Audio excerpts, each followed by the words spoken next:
Today's video is sponsored by Team Group and their T-Force Vulcan SSD. The Vulcan SSD is a great choice for PC users who want to have a snappy experience with reduced loading times while keeping things subtle and RGB free. With the Vulcan SSD, the operating system and in-game loading times are reduced significantly compared to a traditional hard drive, increasing the amount of time you spend using your PC instead of waiting for things to load up. For those of you who prefer to have the rainbow effect rather than keeping things minimal, the T-Force Delta series SSDs might be the right choice for you. To learn more about Team Group's SSD lineup, follow the link in the video description. Right off the bat, I want to let everyone know that I created a Discord server, and if you'd like to join, you can find a link for it in the description down below. Today we're finally comparing the i3-7100 to the FX-8350 to find out if a modern 2-core 4-thread processor is a better performer than the 8-core FX. In case you don't know, this is a follow-up to a couple of my previous videos that I uploaded a few months ago, in which I talk about why it is impossible for a dual-core CPU to outperform or even be on par with an 8-core FX in titles such as Shadow of the Tomb Raider, Division 2, Witcher 3, etc., which is something that a couple of tech YouTubers claim. Unfortunately, I didn't have a modern dual-core back then, so I had to use my Ryzen 5 1600AF and turn it into the Athlon 3000G by disabling 4 of its cores, which I then compared to the FX-8350. To better understand what's going on, it would be better if you actually watched both videos over here, but long story short, a lot of people, mostly Gamers Nexus and Hardware Unboxed fans, weren't happy with my initial video, as you can tell by the like to dislike ratio, telling me that it's flawed, misleading, and that an actual 2-core 4-thread processor is going to perform significantly better. So here we are about to find out if any of what we've been told is actually true. By the way, back in 2015, the i3-6100, this is the 7100, but you get the point, and the FX-8350 were basically priced the same. You could even get the FX processor for slightly cheaper every now and then, so let's dive in and see which one was a better choice. For the system specs, we're using a Z170 Maximus 8 Impact and 32GB of DDR4 3200MHz memory for the Intel platform, while on the other side we have a 990FXA UD3 Revision 4 motherboard paired with 16GB of DDR3 1866MHz memory. For the graphics card, we're using an EVGA GTX 1070, and finally both systems are being powered by a 700-watt FSP Hydro power supply, meaning there is absolutely nothing bottlenecking either CPU. Please keep in mind that every test was done at least 3 times, and I also personally spent more than an hour playing each game on both platforms, just to make sure that the results are accurate. Also, the Intel platform had been tested at 2400MHz because that's what you're getting by default, and the vast majority of people buying a low-end CPU like this would pair it with a B or H-series motherboard that doesn't allow any kind of overclocking, though we will still look at a few results with the memory clocked at 3200MHz later on. You can find more details about components, Windows, and graphics driver versions in the description down below. Okay, so first of all, let's have a quick look at software results, and even though the FX-8350 is a 9-year-old CPU at this point that has an unconventional 8-core design, it still has no issues beating the i3 in nearly every single situation thanks to its core count. Depending on the software/scene, the difference can be bigger or smaller. For example, rendering the classroom scene in Blender, the FX processor has a 30% advantage over the i3, though when it comes to the BMW scene, which isn't as detailed, it is just 16% faster. Moving on to Corona, the FX has a 33% lead. Looking at 7-zip results, the i3 stands absolutely no chance against the 8-core FX. In V-Ray, the FX processor is 35% ahead, and finally we have Intel burn test. which is the only software on this list where the i3-7100 manages to outperform the FX-8350 by 31%. One thing I'd like to mention is that the i3 starts performing a bit worse after a few runs in software such as Cinebench R15 and V-Ray, while the FX-8350 is consistent nearly at all times, though I still decided to keep the best results that I got with the i3. This seems to only happen with software that maxes out the CPU, and I'm 100% confident that it's not related to CPU or VRM throttling. The clock speed is locked at 3.9 GHz at all times, and the total system power consumption is always the same. Now, I'm not entirely sure, but it feels as if there is some sort of a power limit kicking in because the score that it drops to is basically the same each time, and restarting the PC or loading optimized defaults seems to be the only way of fixing this issue, at least for the first few runs. We will talk about this again towards the end of the video, but I never experienced anything like it with other Intel or AMD processors that I've tested. So if you know the reason behind this, please be sure to let me know. Moving on to gaming results, let's begin with recent titles first, and please keep in mind that you can always replicate these results on your own. Starting off, we have Division 2, where the i3-7100 loses to the stock FX-8350, which shouldn't be a surprise, unless you watch Gamers Nexus of course, since the Division franchise is known to run pretty bad on low core count processors. As we can see, the i3 is constantly maxing out and has a terribly inconsistent frame time, while the FX processor delivers a higher frame rate and a much smoother experience both at low and high settings, thanks to its weak but 8 cores nonetheless. Those who've seen my initial video on this topic probably have a sense of déjà vu, because that's pretty much what I said when comparing this exact FX setup to the simulated Athlon 3000G, so there is definitely something wrong with your benchmarks if your 8-core FX with a 4.9 GHz OC has worse 1% and 0.1% lows than the dual-core Athlon at stock. You can pair the 3000G with the fastest memory and overclock it as much as you want, but I guarantee you that it is absolutely impossible for it to run smoother than even a stock FX-8350 simply because it is a dual-core. Next up, we have Call of Duty Warzone, where the i3 isn't too far behind the FX in terms of frame rate, though unfortunately it has a hard time maintaining a stable frame time.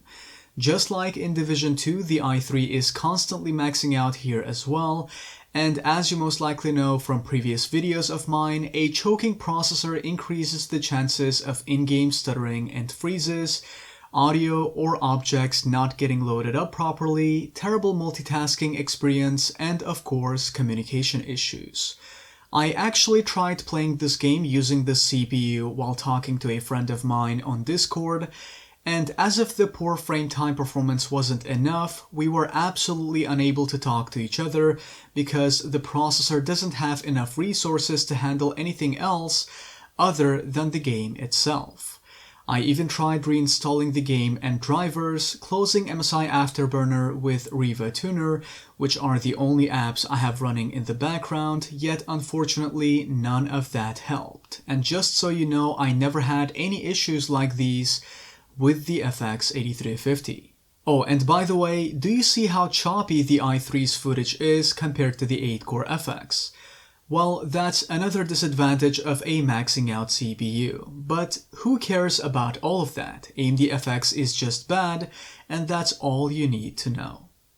Next, we have Battlefield 5, where the dual-core i3 doesn't perform too bad, at least in this particular part of the campaign. I must admit I expected the i3 to struggle a bit more, though I guess this area isn't intensive enough for that to happen, so let's have a look at multiplayer results. Now, recreating the same exact situation in multiplayer is nearly impossible for obvious reasons, but after playing this game for a few hours on both processors, I can confirm that the i3 tends to struggle more in demanding situations, especially when playing on 64-player maps. The same goes for TDM. Obviously the dips aren't as frequent since there is not as much action going on, though random FPS drops still happen from time to time. Unlike the i3, things feel noticeably more consistent on the FX-8350, regardless of whether we talk about Team Deathmatch or 64-player Conquest.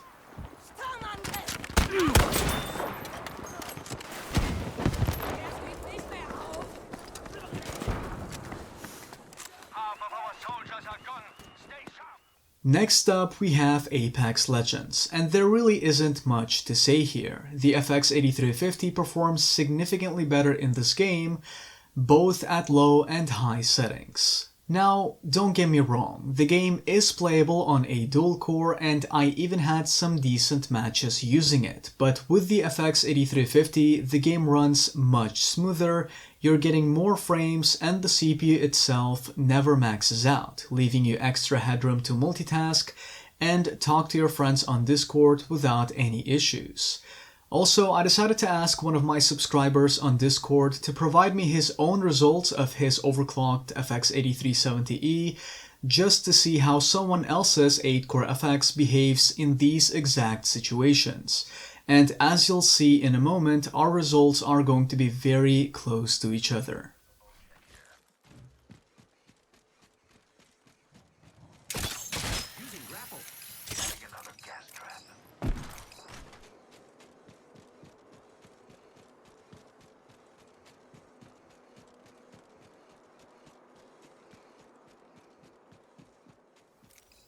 Moving on, we have Red Dead Redemption 2, where we see that in simpler areas both CPUs are delivering identical performance, though once we get to a more demanding scenario, the FX-8350 runs noticeably better thanks to the higher frame rate. Interestingly, the 8-core FX has more movement in the frame time than the i3, which is probably the first ever title I've came across where more cores doesn't equal to a more consistent frame time. Now, if the dual core was just a couple of frames behind the FX, I'd say that the i3 is the better performer, yet in this particular situation the frame time doesn't matter as much since the AMD processor can have from 10 and up to 34% FPS advantage depending on the intensity of the area. Bumping up the settings a bit doesn't change the outcome, and the percentages are basically the same. Next, we have Forza Horizon 4, and using lowest settings, it may seem like the frame rate is very identical between the two, though the i3 is maxing out and tends to have worse drops compared to the stock 8-core that has 20 to 30% extra headroom and delivers a much more consistent experience. When it comes to higher settings, the dual core just doesn't stand a chance. The FX-8350 has more frames, a massive frame time advantage, and extra headroom to multitask, making it an easy win for the AMD processor. If this is not future-proof enough for you, Steve, I don't know what is.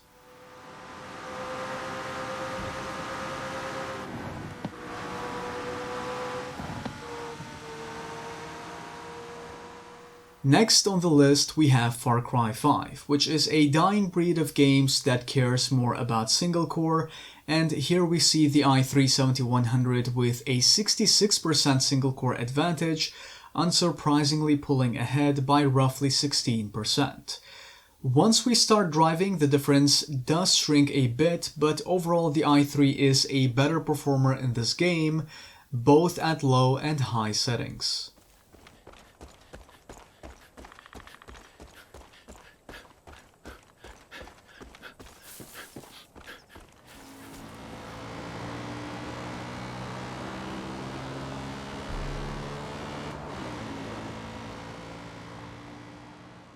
Next up, we have PUBG, which is another title that is known to mostly care about single core, and here the i3-7100 is beating the 8-core FX from 9% at the high end, all the way up to 28% when looking towards a detailed area such as Yasna Polana. Knowing that this game hammers lower core count processors when driving around, I decided to hop into a car to see how both processors would compare to each other. And while the i3 does still have a tiny frame rate advantage, the difference is basically negligible and the frame time spikes are a bit more noticeable on the dual-core than they are with FX. Using higher settings, the results are basically the same, though when it comes to driving, the i3 now has a hard time maintaining a stable frame time, which doesn't get as bad using the FX processor.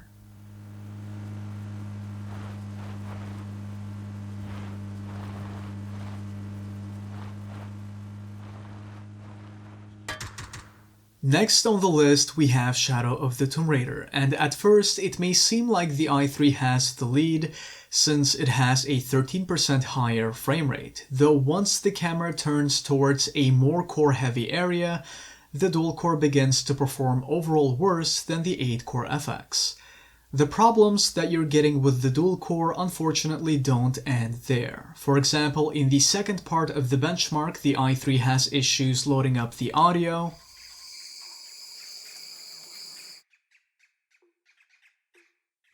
and in the third part, not only does the dual-core struggle rendering the mountains for the first 10 seconds, most NPCs don't even show up, and all of this definitely boosts performance. This isn't a problem with the FX-8350 mainly thanks to its core count.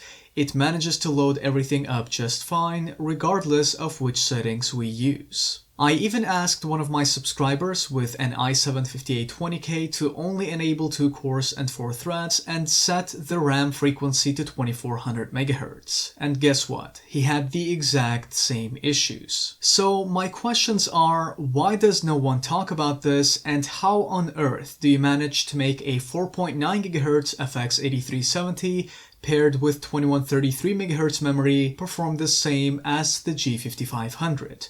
When my stock FX-8350 with 1866 MHz memory has no issues delivering a much playable experience than the i3-7100, which is basically the same thing as the G5500. You can completely ignore the extra 1 MB of cache that the Pentium has because it's not something that's going to fix those stutters and rendering issues, since the main limiting factor is the core count. Also, since we're talking about Shadow of the Tomb Raider and coincidentally a 3rd gen i5 suffers from the same issues in this game as the i3, I have a question to Steve from Hardware Unboxed.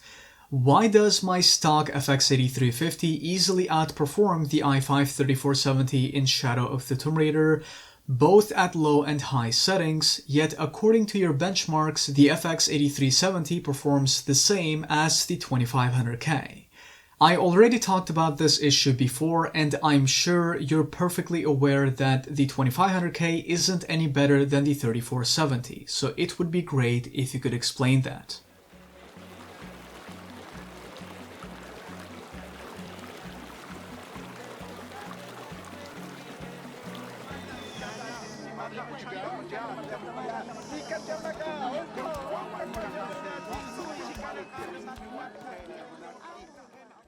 Moving on to some older games, we have Need for Speed 2015, and at first both processors seem to perform identically, though as we gain speed we can see that the i3 begins to drop below 60 FPS, while the FX stays above that for the most part.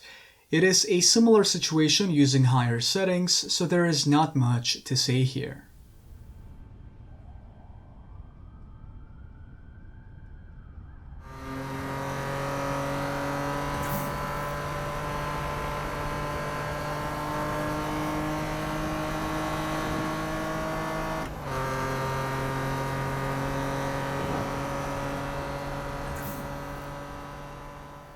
Looking at Rainbow Six Siege results, the FX-8350 has no issues outperforming the dual-core i3, and using lowest settings, it is delivering around 20 to 30% more frames depending on the situation. Using higher settings, margins do drop a bit, though the FX still remains 15 to 25% faster. By the way, after testing the i3 in all of these games, I realized that there are quite a few titles where even an FX-6300 might beat the Kaby Lake dual-core. So if you're interested, let me know in the comment section down below, and in the next video we might compare the i3-7100 to the 6-core FX. For our next game we have The Witcher 3, where the i3 outperforms the 8-core FX by a few frames in simple areas, though the dual-core stands absolutely no chance against the FX-8350 in detailed locations, both at low and high settings. Sure, it is nice to have a slightly higher FPS in remote areas, but how much does that extra frame rate really matter if the i3 performs noticeably worse when things get more intensive? Also, how come a G4560 is right behind a 4.4 GHz FX-8350 if the i3-7100, which is a higher clocked G4560, loses to a stock FX-8350? Cause if I push the FX to 4.4 GHz, it's going to perform the same as the i3 in simple areas, while pulling further ahead in more intensive ones, meaning there's just no way for a G4560 to perform this close to even a stock FX-8350. You know, I even decided to search for other FX-8350 comparisons on YouTube to validate my own results, and came across a few videos from Testing Games that got uploaded years ago, by the way, where they compare the 8-core FX to CPUs such as the i3-8100, Athlon 200GE, etc. in plenty of different games. Fortunately, Shadow of the Tomb Raider and The Witcher 3 are also on the list of games they test, and comparing a 4.2 GHz FX-8300 to a 4 GHz Athlon 200GE, we can see the dual-core struggling and falling way behind the 8-core FX in both games. I believe the FX-8300 also wins in every other game as well, which only proves that something's definitely not right with AMD FX benchmarks from Mr. Burke and Mr. Walton. I'll leave links to a few FX comparisons from the Testing Games channel. Be sure to check out their videos to see how an AMD FX processor really performs. For our final game we have Battlefield 4, and I'd like to remind you that this game released all the way back in 2013.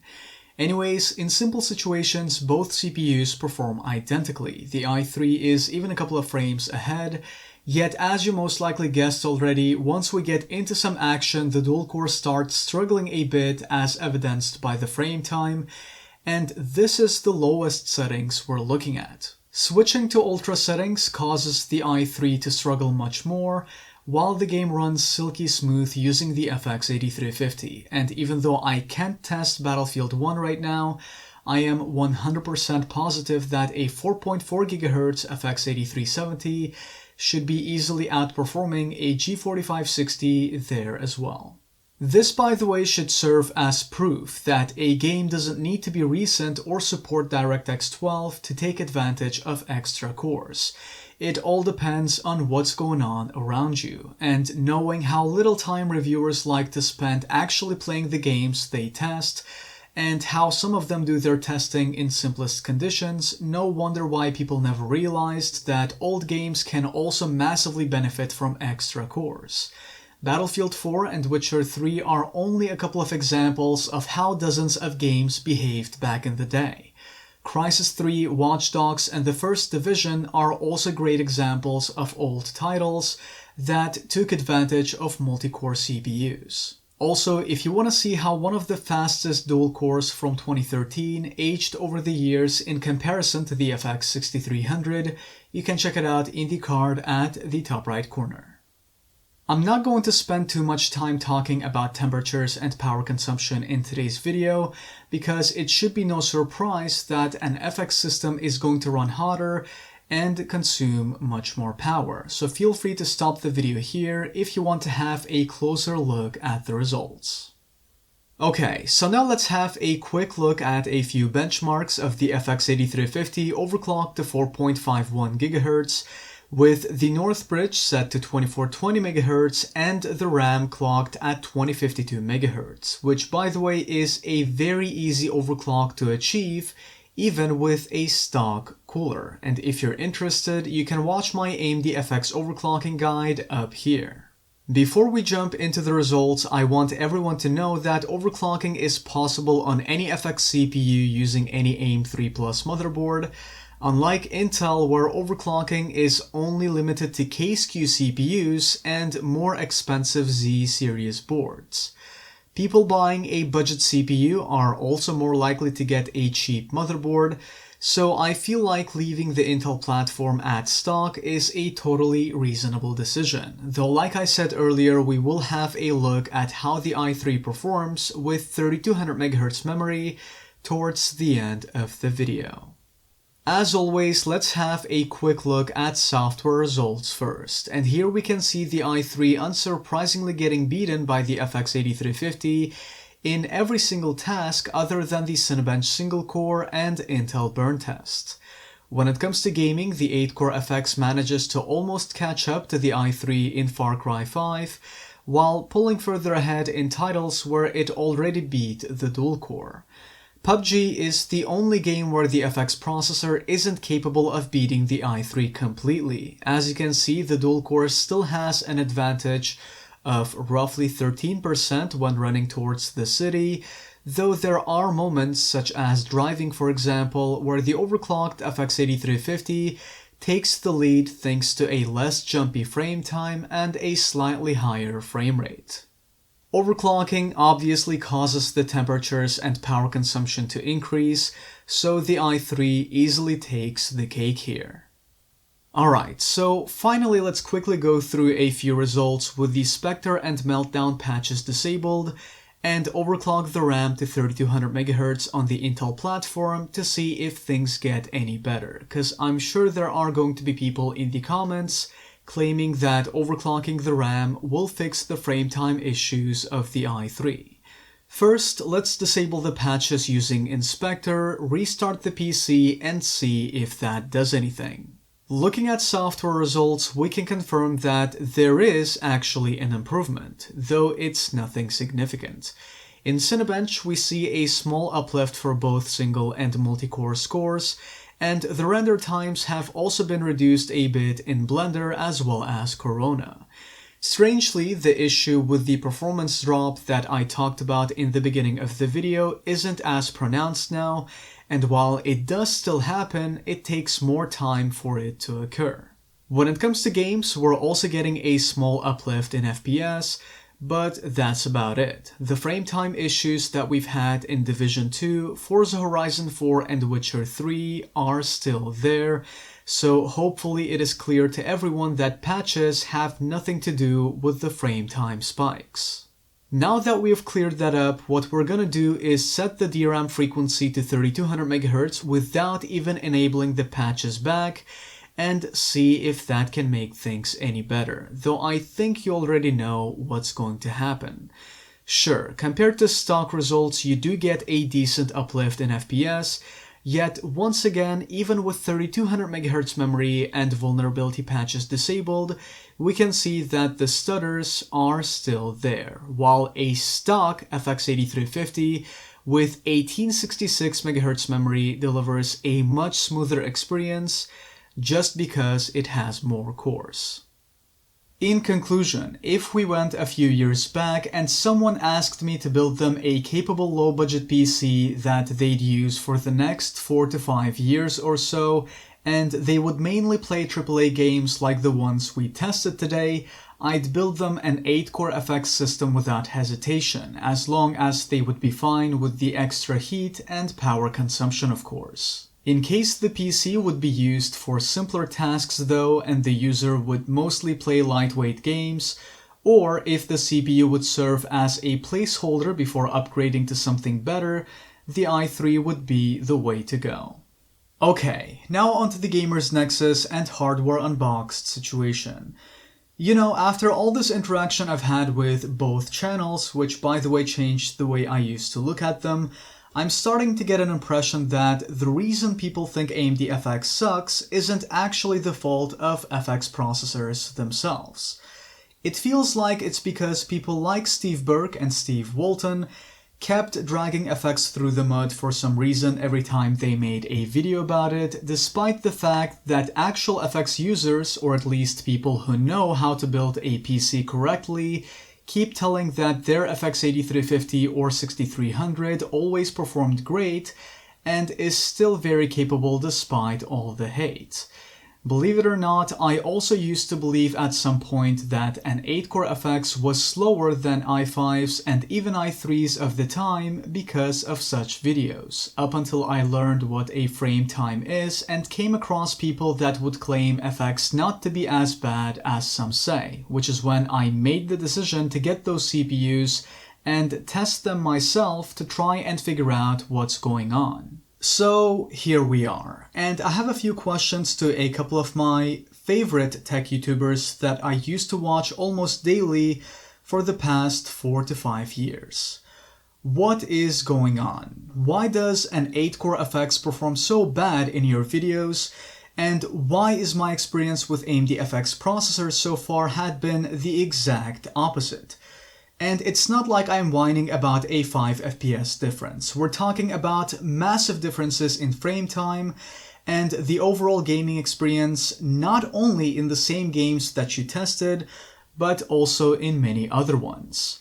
On top of all that, why don't you want to talk about the disadvantages of a maxing out CPU? Because even if the i3 performed better than it did, it still wouldn't matter, because it's not all about the frame rate. A CPU should also have no issues loading up the environment, objects, and so on, as well as have at least a 5 to 10% headroom in case you'd like to have things open in the background. I really hope that you guys come up with something better this time than leaving meaningless comments and saying things such as "this video is flawed and tells us nothing useful," because it sounds as if you are the only ones who are capable of testing hardware and dealing with computer parts. Oh, and I'd be very grateful if you didn't send misleading tweets this time. The bottom line is, I know for a fact that an 8-core FX shouldn't be performing as bad as it does in their videos, and I want everyone to be aware of this as well. I even have a feeling that Jay from Jay's 2 Cents might agree with me on this one, because in one of his videos that he uploaded all the way back in 2017, he said this. Ever since I did the Kaby Lake shootout video a few days back, I could not stop this nagging feeling that there was better gaming performance to be had, even from like 5-year-old processor technology here, almost 6 years old at this point when the 8300 series launched, than there was on any hyper-threading, K-SKU, overclocking i3 available on the market today. And guess what? We were seeing some pretty damn impressive numbers from the 8320 overclocked to 4.4 gigahertz compared to the i3 at 4.7. It is absolutely unnecessary to buy the 7350K. Yes, I know AM3 has no upgrade path. Yes, I know blah, blah, blah, blah, blah. Insert all the AMD hate here, but it still was beating the i3 7350K hands down, and it's a hell of a lot cheaper to be able to achieve that. So yeah, Jay, if you're watching this, it would be absolutely great if you could share your take on this situation, because so far you seem to be one of the only tech YouTubers I know who personally witnessed an 8-core FX beating a dual-core. I really want to get at least a couple of confirmations from other people before making any conclusions on this topic, so I'd really appreciate if you could share this video on different forums, Reddit, and maybe even send it to other tech YouTubers who you think might help with this investigation.